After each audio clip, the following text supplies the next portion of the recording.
તમે બધા ગામડાના માણસો છો ને, ખેતરામાં કામ કરેલું ને,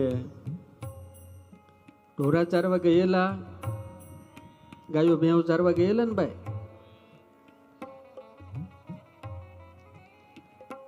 નદી કે તળાવમાં તમે ક્યારે વીરડા કરેલા? જેણે કર્યા ઊંચી આંગળી કરો, બાયું બાયું, જેણે વીરડા કર્યા હોય ઊંચી આંગળી કરો. વીરડામાં પેલા ડોળું પાણી આવે અને પછી તમે ઉલે છો, પછી તાજું થાય ને.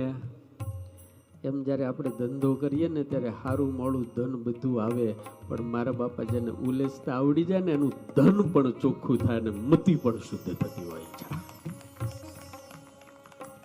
હું એક પ્રશ્ન આપ લોકો કો પૂછું, વીરડામાંથી પાણી કાઢવાનું તમે બંધ કરી દો તો કોઈ દાડો વીરડો છલકાય?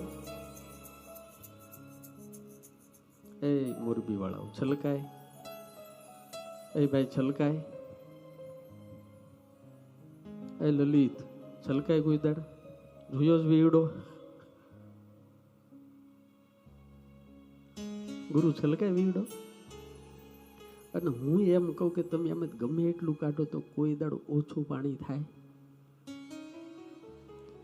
એ આ વાતની જેને ખબર પડી જાય ને એ કોઈ દાડો આપવાનું બંધ જ ન કરે યાર.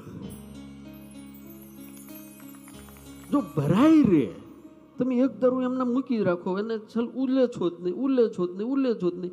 તેમાં મચ્છર પડે, એમાં માટી પડે, ધીરે ધીરે પાણી ગંધાવા માંડે. એ મારા બાપ ધન પણ એવું જ છે હો. આ બાજુથી આવે ને આ બાજુ જો આપતા શીખી જાવ ને, આપતા શીખી જાવ ને, આપતા શીખી જાવ ને તો બે કામ થાય. આવવાનું ખૂટે નહીં અને તમારી પાસે જે પૈસા હોય ને એ ડાયરેક્ટ પુણ્યની અંદર કન્વર્ટ થાય, અને જે પુણ્યમાં કન્વર્ટ થાય ને એ તમારી પેઢીઓનું સાચું કરી નાખે.